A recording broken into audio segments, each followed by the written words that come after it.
I generally avoid expressing sympathy for inanimate objects on this show, or really anywhere else, but it has been a particularly rough year for the shipping container.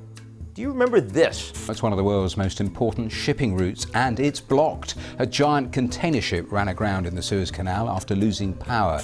The 200,000-ton, 400-meter-long Ever Given, not Evergreen, Ever Given, that was blocked the Suez Canal for 6 days in March, closing off a waterway through which an average of 50 ships a day usually pass, supertankers, representing 12% of global trade. Hundreds of container ships waited anxiously as an army of machine operators and tugboats raced against time to free the ship, while others decided to take the long way around the Horn of Africa, adding weeks to their journeys and more than $26,000 a day in their fuel costs. 90% of the world's global trade is shipped by sea, with 70% in those massive container ships. And while the Ever Given was eventually freed, the pileup in the Suez last spring was really just the warning shot. Today, that traffic jam has gone global.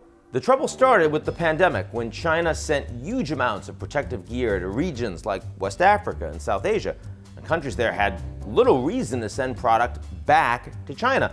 So as these empty containers piled up in far-flung ports, Chinese manufacturers had few ways to export their goods to wealthier Western countries, where demand was skyrocketing.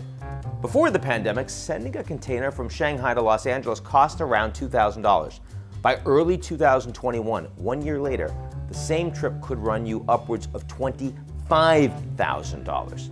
At the same time, container ships in North American and European ports overwhelmed docks that were already understaffed because of pandemic quarantines and a long-standing lack of skilled labor, like crane operators.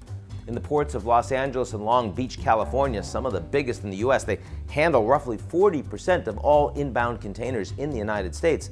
Dozens of ships were just sitting there, forced to anchor out in the ocean for days before they could unload. Off the coast of Los Angeles, container ships, mostly from Asia, stretching across the horizon. And so you see a cascading effect as companies responded to the shipping shortages by ordering more goods, which added in turn to shipping strains and filled up warehouses. Shipping containers in turn became storage areas, piling up in ports and clogging up trade.